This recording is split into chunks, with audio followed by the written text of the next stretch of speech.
Koordenadora reforma Setor Justisa hateten servisu reforma Setor Justisa Laos nian kompetensia Maibé Ministru Justisa nian.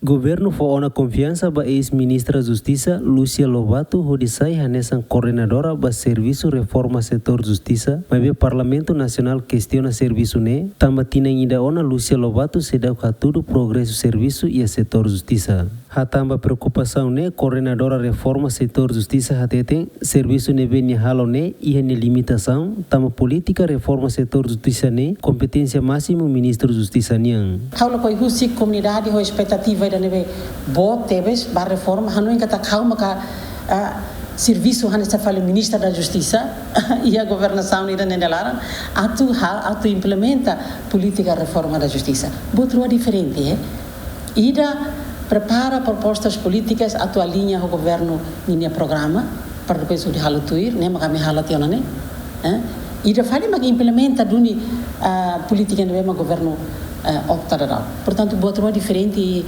alguns deputados tem que cumprir a situação.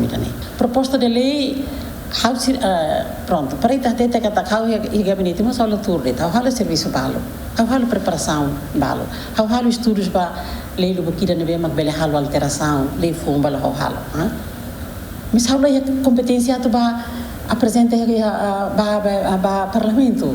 Eu tenho que ler o Conselho de Ministros Maibé.